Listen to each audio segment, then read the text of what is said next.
Hello students, मैं पहले nuclear physics के कुछ कंसेप्ट बताऊंगा। थोड़े से कंसेप्ट बताने के बाद फिर साथ के साथ प्रॉब्लम भी सॉल्व कराऊंगा। अब कंसेप्ट ये है कि जैसे अल्फ़ा बीटा गामा रेडिएशंस हैं, तो अल्फ़ा क्या चीज़ होती है, बीटा क्या होता है और गामा क्या होता है। जो अल्फ़ा जो है वो हीलियम न्यूक्लियस है। तो हीलियम न्यूक्लियस में क्या होता है, 2 प्रोटॉन और 2 न्यूट्रॉन। तो उसका जो एटॉमिक नंबर है वो 2 है और मास नंबर 4 है। अब कोई पूछेगा कि हमें तो मास नंबर भी नहीं आता और एटॉमिक नंबर भी नहीं आता, तो जो न्यूक्लियस में जो प्रोटॉनों की संख्या है उसको तो एटॉमिक नंबर कहते हैं, और sum of number of protons and neutrons in the nucleus is called mass number.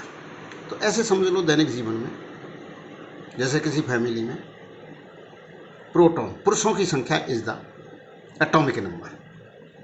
मतलब कोई न्यूक्लियस अपने प्रोटॉन से ही जाना जाता है, क्योंकि आइसोटोप जो होते हैं उनमें एटॉमिक नंबर सेम होता है, मतलब पुरुषों की संख्या सेम है। और सम ऑफ नंबर ऑफ पुरुष एंड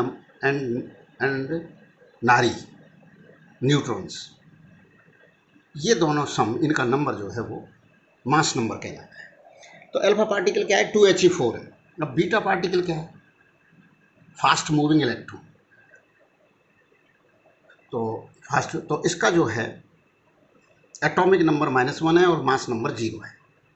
जो इसके मास नंबर को 0 कहा गया है क्योंकि इसका जो मास है as compare to proton 1/2000 times होता है, लगभग times of mass of proton. तो -1 E0 से डिनोट करते हैं इसको। -1 is the atomic number and 0 is the mass number. अब एक्चुअल में जब, तो आप कहोगे इलेक्ट्रॉन तो होता ही नहीं है न्यूक्लियस में, तो ये बीटा पार्टिकल का जो है न्यूक्लियस का इस तरह से रिप्रेजेंटेशन क्यों किया जाता है। एक्चुअल में कभी कभी क्या होता है कि जब बीटा पार्टिकल निकलता है तो एक्चुअल में उसमें प्रोटॉन ब्रेक, वो न्यूट्रॉन ब्रेक होके इलेक्ट्रॉन और प्रोटॉन बन जाते हैं। इलेक्ट्रॉन बाहर आ जाता है, जिसे हम फास्ट मूविंग इलेक्ट्रॉन, जिसे हम बीटा पार्टिकल कहते हैं, और प्रोटॉन वहीं पड़ा रह जाता है। तो जब बीटा पार्टिकल किसी रेडियो एक्टिव सब्सटेंस से इमिट होता है तो एटॉमिक नंबर में कोई चेंज नहीं आता, क्योंकि मास नंबर में कोई चेंज नहीं आता, क्योंकि प्रोटॉन वो जो है न्यूट्रॉन कम होकर प्रोटॉन बन गया, मतलब नारी की जगह पुरुष हो गया। तो मेंबर तो उतने ही रहे न्यूक्लियस में, लेकिन एटॉमिक नंबर 1 बढ़ जाता है, क्योंकि पुरुषों का बढ़ना या प्रोटॉन का बढ़ना is nothing but the atomic number. तो जो atomic number is nothing but the number of protons in the nucleus. अब गामा जो हैं, ये इन पर कोई चार्ज नहीं होता।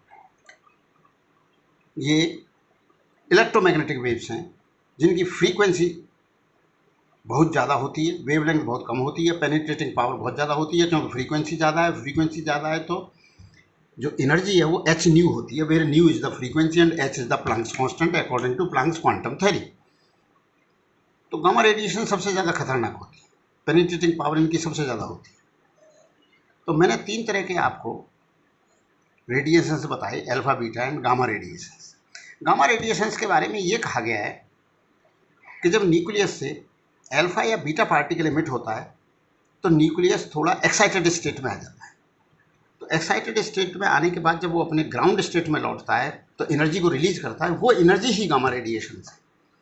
तो आप इस चीज़ को ऐसे समझ सकते हो कि जैसे किसी घर में चोरी हो गई तो सारे मेंबर्स, पुरुष एंड नारी, सब एक्साइटेड स्टेट में आ गए, तो थोड़ी देर बकवास करके वो ग्राउंड स्टेट में आएंगे। जो ग्राउंड स्टेट में जब आएंगे तो एनर्जी को रिलीज कर चुके होंगे, जब तक जो क्रोध कर आके एनर्जी रिलीज, तो उस एनर्जी का नाम ही एक तरह से गामा रेडिएशन है।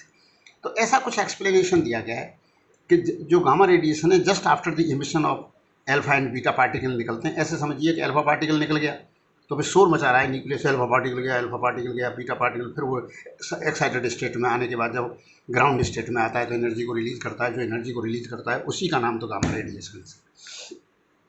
तो अल्फा पार्टिकल तो क्या हुआ, हीलियम न्यूक्लियस, और बीटा पार्टिकल क्या हुआ, fast moving electrons. Alpha particle में क्या है, 2 प्रोटॉन और 2 न्यूट्रॉन। तो 2 प्रोटॉन दोनों न्यूट्रॉन को समझोड़ लिया जाए तो मास नंबर 4 हो गया, और प्रोटॉनों की संख्या एटॉमिक नंबर कहलाती है, इसलिए इसको डिनोट किया जाता है 2He4। और बीटा पार्टिकल को -1 E0। और गामा रेडिएशंस में न तो मास नंबर है न एटॉमिक नंबर है। तो अब इसने पूछा पेनिट्रेटिंग पावर सबसे ज़्यादा किसकी है, तो सीधी बात है पेनिट्रेटिंग पावर सबसे ज़्यादा किसकी होगी, गामा रेडिएशंस की, क्योंकि एनर्जी इसकी सबसे ज़्यादा है।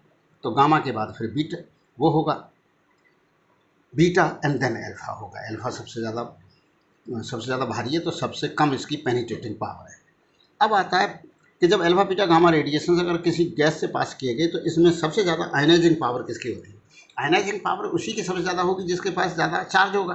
तो चार्ज तो किसके पास ज़्यादा है, एल्फा पार्टिकल के पास, क्योंकि दो प्रोटॉन है तो 2He4 है तो सबसे ज़्यादा आयनाइजिंग पावर एल्फा की,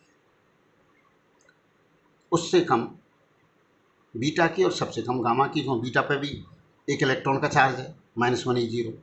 तो फिर अगर इसने घटते क्रम में पूछा है तो सबसे ज़्यादा आयनाइजिंग पावर हम एल्फा की बताएंगे, देन बीटा की, देन गामा की।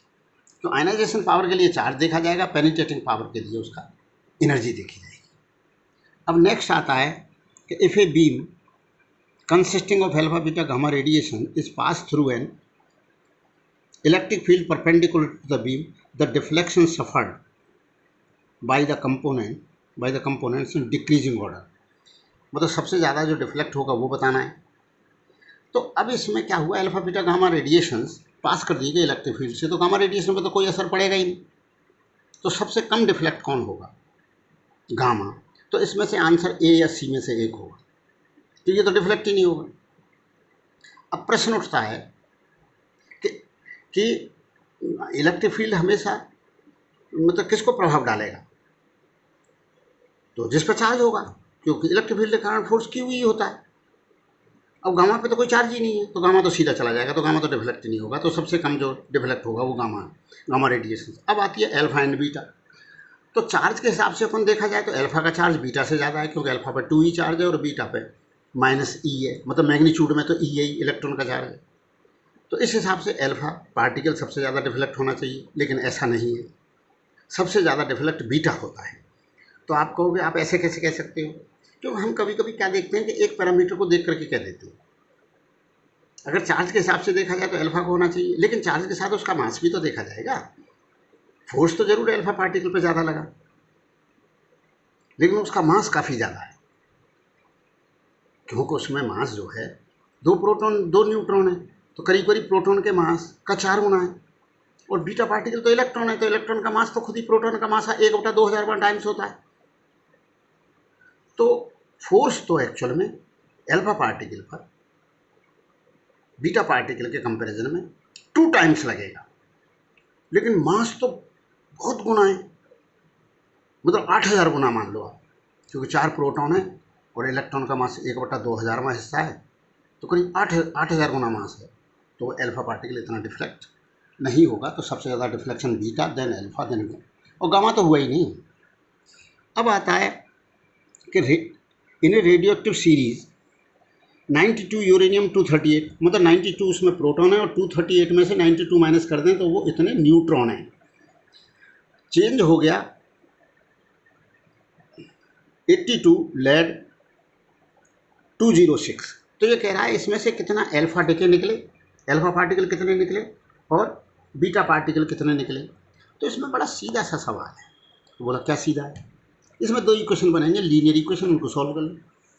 अब आप देखिए यूरेनियम से जब लेड बनाए तो 92 से 82 हो गए, तो मान लीजिए N1 एल्फा पार्टिकल निकले, तो हर एल्फा पार्टिकल निकलने में 2 प्रोटॉन निकले होंगे, तो 2 × N1 2N1, और बीटा पार्टिकल निकलने पर उसका प्रोटॉनों की संख्या 1 बढ़ गई होगी, तो क्योंकि -1 है वो, तो फिर क्या होगा -N2 बराबर 10 लिख दो, क्योंकि 10 की कमी आई।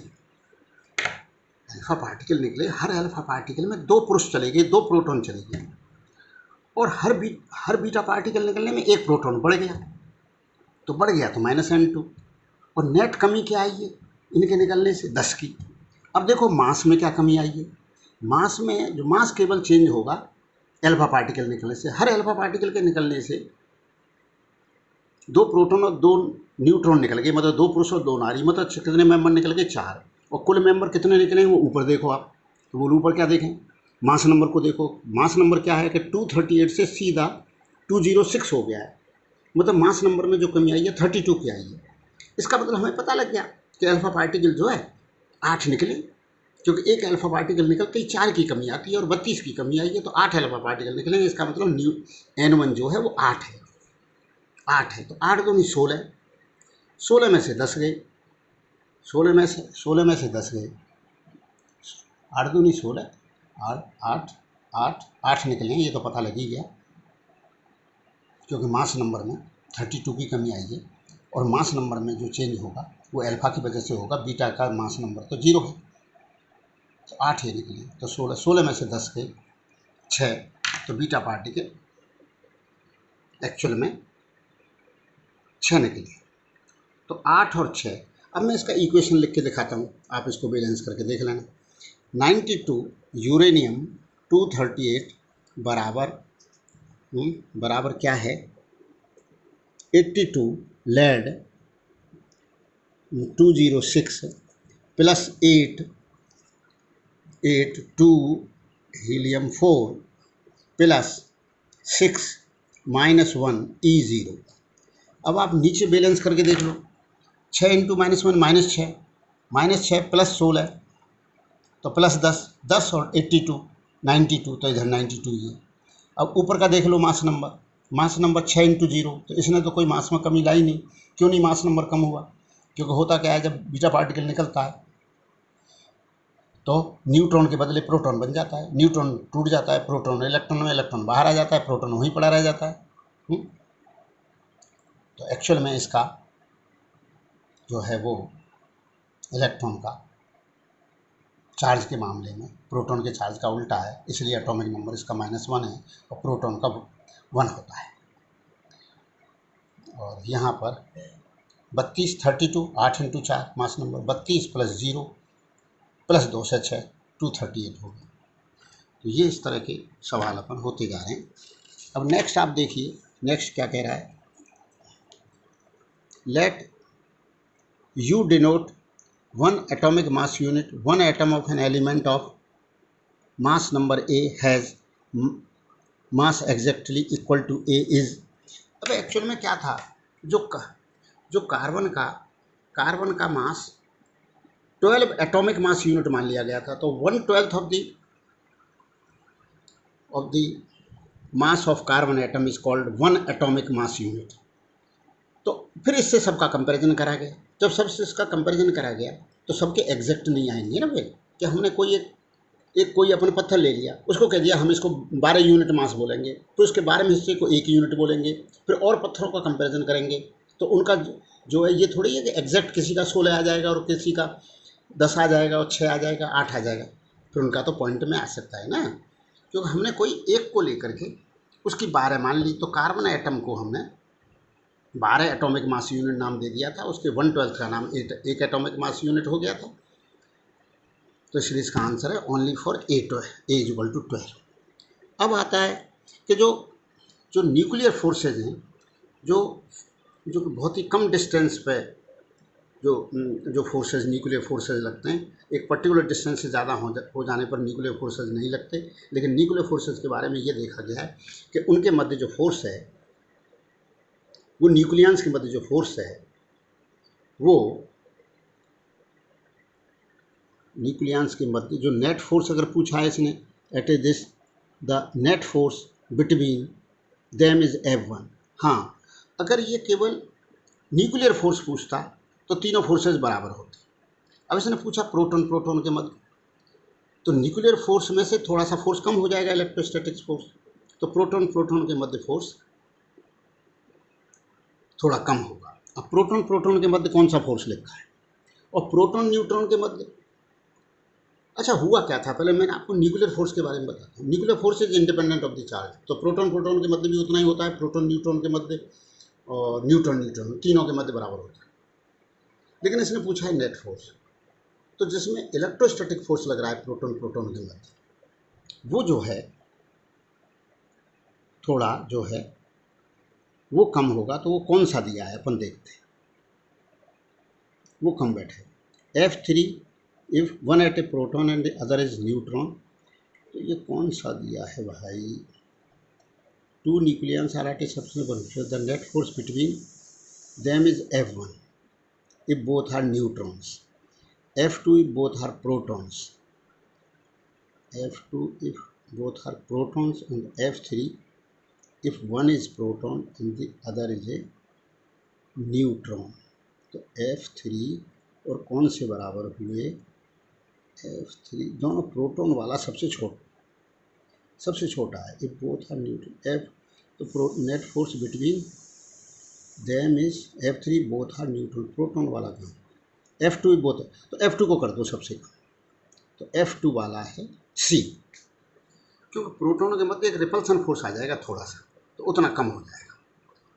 तो और प्रोटॉन न्यूट्रॉन और न्यूट्रॉन के मध्य केवल न्यूक्लियर फोर्स ही होगा, और न्यूक्लियर फोर्स चार्ज के इंडिपेंडेंट होता है, इसलिए F1 F3 बराबर हो गए। F2 के अंदर थोड़ा कम हो गया क्योंकि प्रोटॉनों के मध्य फोर्स है, इसलिए C आंसर है इसका। A sample of radioactive material has mass m, decay constant lambda and molecular weight m, Avogadro's number है।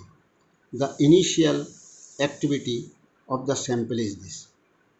अब पहले मैंने सवालों को कराने से पहले, रेडियो एक्टिविटी कराने से पहले मैं इनकी कुछ थ्योरी आपको बताऊंगा, तो ये वीडियो तो मैं ही छोड़ देता हूँ, फिर मैं थ्योरी बताऊँगा।